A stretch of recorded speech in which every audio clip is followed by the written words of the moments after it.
महाराष्ट्र की राजनीति में मुंब्रा एक बार फिर चर्चा के केंद्र में आ गया। यहां एआईएमआईएम की 22 वर्षीय सबसे युवा पार्षद सहर शेख की जीत के बाद दिया गया भाषण सोशल मीडिया पर तेजी से वायरल। जीत के जश्न के दौरान सहर शेख की ओर से दिया गया पेंट मुंबा ग्रीन का नारा अब सियासी विवाद ले चुका है। एआईएमआईएम पार्षद सहर शेख ने अभिनंदन समारोह में अपने भाषण के दौरान न केवल विरोधियों पर तीखा हमला बोला बल्कि आने वाले 5 वर्षों को लेकर भी बड़ा दावा किया। उन्होंने कहा कि अगले 5 सालों में मुंब्रा से हर उम्मीदवार एआईएमआईएम का होगा और मुंब्रा को पूरी तरह हरे रंग में रंगा जाना चाहिए।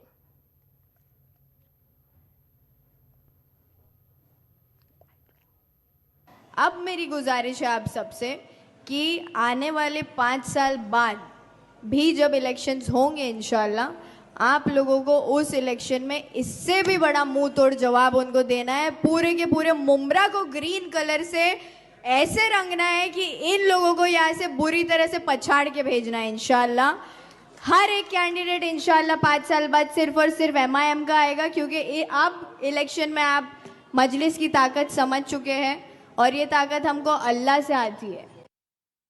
उनके इस बयान को लेकर राजनीतिक गलियारों में हलचल तेज हो गई। सहर शेख के बयान पर राजनीतिक प्रतिक्रियाएं भी आने लगी हैं। अमरावती से पूर्व सांसद नवनीत राणा ने इस पर कड़ी प्रतिक्रिया दी है। नवनीत राणा ने कहा कि कोई कितना भी कहे कि वो इलाके को हरा भरा बना देंगे, लेकिन उनका सपना कभी पूरा नहीं होगा। उन्होंने कहा कि वे छत्रपति शिवाजी महाराज के विचारों से प्रेरित हैं। इस देश से भगवा रंग को कोई हटा नहीं सकता। साथ ही उन्होंने ये भी कहा कि अगर किसी को पूरी तरह हरा भरा बनाना है तो उसे पाकिस्तान जाना चाहिए, क्योंकि भारत में केवल भगवा और नीला रंग ही चलेगा। सहर शेख के बयान पर उस पर प्रतिक्रियाओं को राजनीतिक ध्रुवीकरण और सियासी लामबंद के तौर पर देखा जा रहा है, लेकिन मुंब्रा का ये वीडियो जो है सोशल मीडिया पर राजनीतिक मंचों तक चर्चा का विषय बना हुआ है। पूरा ग्रीन करने के लिए पाकिस्तान जाना पड़ेगा। इस देश में है तो भगवा और नीला ही चलेगा, दूसरा कोई रंग नहीं चल सकता है, ये याद रखना। छत्रपति शिवाजी महाराज ने जब बोला था कि ये राज्य में जो धर्म के लिए हम काम कर रहे हैं, जो महाराष्ट्र में रह रहे हैं, ये धर्म के लिए हम जिएंगे भी और मरेंगे भी। किसी ने कितना भी कुछ बोला, ग्रीन करेंगे, हरा करेंगे, तो तुम्हारे सपने भी सच नहीं हो सकते हैं, ये याद रखना। इस देश में ऐसे कार्यकर्ता, ऐसे भक्त और हमारे जैसे लोग, हम पॉलिटिक्स में भी हैं, राजकारण में भी हैं, पर हमारे विचार, हमारे छत्रपति शिवाजी महाराज के विचार लेके ये खून में दौड़ते हैं। जब तक ये खून खत्म नहीं होगा तब तक भगवा इस देश से कोई हटा नहीं सकता। इतना याद। पार्टी का झंडा हरा है, अगर मेरे पार्टी का झंडा भगवा होता तो मैं ये बोलती कि भगवा करून टाकून बट वो नहीं था, ऑरेंज कलर का अनफॉर्चुनेटली नहीं है। एमआईएम का झंडा ग्रीन कलर का है तो ग्रीन कलर है तो ग्रीन बोला जाएगा। अब इसको उनकी पार्टी से ये जो भी चीजें आ रही है, आप देखो, अच्छाई जब उभर के आती है ना तो उसकी टांग खींचने के लिए पीछे लोग लग जाते हैं। तो अब 3 दिन भी नहीं हुआ इलेक्शन जीतकर और इन्होंने धार्मिक राजनीति का गेम चालू कर दिया है। तो ये रिलीजियस पॉलिटिक्स जो है इनकी तरफ से किया जाता है, वही किया जा रहा है। जबकि मेरा जो स्टेटमेंट था वो पॉलिटिकल पार्टी लेवल पे था, प्योरली पार्टी लेवल का स्टेटमेंट था। उनके झंडे का कलर कुछ और है, मेरे झंडे का कलर कुछ और है, तो मैं मेरी पार्टी का ही प्रचार करूंगी। तो मैं बोलूंगी कि मैं चाहती हूँ कि मुंब्रा को हिरवा रंग में रंग दो। अगर भगवा होता तो बोला जाता कि भगवा में रंग दो, लेकिन उन्होंने इसको कम्युनल पॉलिटिकल लेवल पे लेकर चले गए, जो कि कोई कम्युनिटी को ठेस पहुंचाने के लिए उसकी मेरी मंशा नहीं थी। और दूसरी बात ये कि हमारे संविधान में कहीं नहीं लिखा है कि हरा कलर मुसलमानों का है, भगवा कलर हिंदुओं का है। ये कलर बांट रहे हैं, ये जानवर बांट रहे हैं, ये लोगों को बांट रहे हैं। तो ये बांटने काटने वाली राजनीति को खत्म करने का वक्त अब आ चुका है। कम्युनल पॉलिटिक्स अपने दिमाग से निकालो। जब हमारी सोच सेक्युलर है तो मुंह से बातें कम्युनल नहीं निकलती। मुंब्रा में ग्रीन नारे पर सियासी संग्राम देखने को मिल रहा है। सहर शेख के बयान से जो है राजनीति गर्मा गई है। पेंट मुंबा ग्रीन बनाम भगवा की राजनीति जो है मुंबई में देखने को मिल रही है। वहीं इस पर अधिक चर्चा करने के लिए हमारे साथ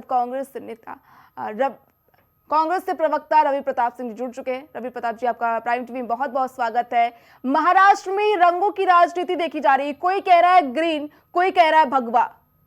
तो ये सियासी राजनीति कब तक मजहबी राजनीति देखने को मिलेगी? आप मुझसे पूछ रहे हैं प्रज्ञा जी? जी प्रज्ञा जी, ये देखिए, भाजपा जब भी कोई राजनीति करती है या जब चुनाव आता है तो इसी तरह की बात किया करती है। नवनीत राणा जी का कहना, ये 1 महीना पहले कह रही थी कि मुसलमान 19 बच्चे पैदा करते हैं, हिंदुओं को 4 बच्चा पैदा करना चाहिए। स्वयं तो राणा जी ने 2 ही बच्चे पैदा किए। और मैं उनको ये बताना चाहूंगा कि भारतीय जनता पार्टी का जो झंडा है उसमें भी ग्रीन कलर है भगवा के साथ साथ, और ग्रीन इतना प्यारा है भारतीय जनता पार्टी को कि बीजेपी जो शब्द लिखा है उसी ग्रीन वाले पोर्शन में लिखा है।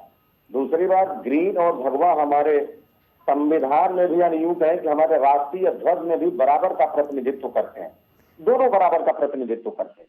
तो उस जो पार्षद जीती है उसने तो कभी नहीं कहा कि मैं जाति के ऊपर, उसने कहा कि हमारी पार्टी का रंग हरा, इसलिए मैं चाहती हूँ मेरी पार्टी पूर्ण रूप से जीते। वो उसने ये भी कहा मेरी पार्टी का रंग कुछ और होता तो कुछ और कहती। इसको कम्युनल दृष्टिकोण से देखना, और राणा जी को अपने आप में किसी न किसी तरीके से राजनीति के हाशिए पे जो गई हैं, तो इस तरह के उलूल जुलूल बयान दे करके भाजपा हमेशा चाहती है किसी न किसी तरीके से ध्रुवीकरण हो। और जानिए, इसका कहने का एक तात्पर्य प्रज्ञा जी ये है कि जो सबसे नजदीक चुनाव होने वाला है, जहां पे ये चाहते हैं, मतलब एमपी के चुनाव, एमपी के सीटों के लिहाज से किसी न किसी तरीके से वेस्ट बंगाल में 80-82% मुसलमान ममता बनर्जी को वोट करते हैं और 50% ही हिंदू इनको करते हैं भारतीय जनता पार्टी को, जो 2024 का डेटा था। अब इनको ये है कि अगर मुसलमान तो वोट करेंगे नहीं, 80% तो टीएमसी को कर रहे हैं, जिन्होंने अपनी जो है वार्ता से और अपने आचरण से ऐसा उनको अस्पृश्य बना रखा है कि वो समझते हैं कि वो छूत है, वो पाकिस्तानी है।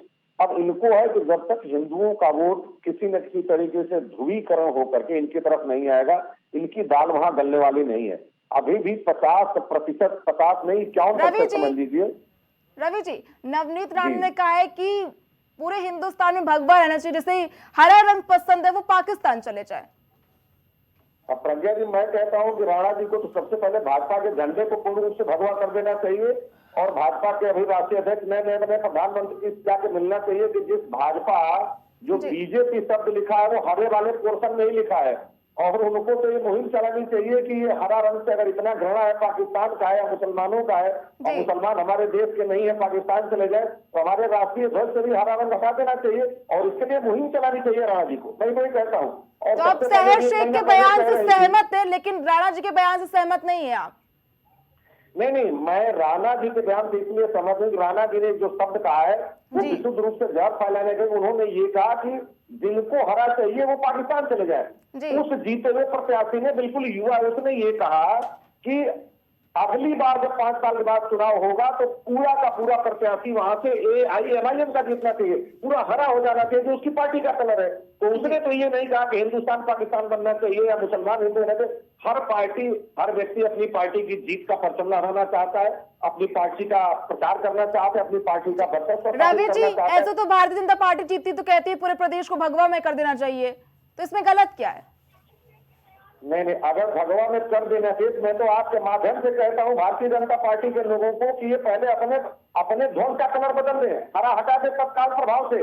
और जो बीजेपी इतने प्रेम से लिखे हैं बीजेपी, और वो भी हरे वाले पोर्शन में वो भी हटा दें, और राष्ट्रध्वज से भी हटा दें अगर इनको घृणा है तो। इस तरह की बातें करके देश में वैमनस्यता फैलाना और हमारी गंगा जमुनी तहजीब को ठेस पहुंचाना, राजनीति के लिए हम कितना गिरेंगे प्रज्ञा जी? कम से कम कोई सीमा होनी चाहिए।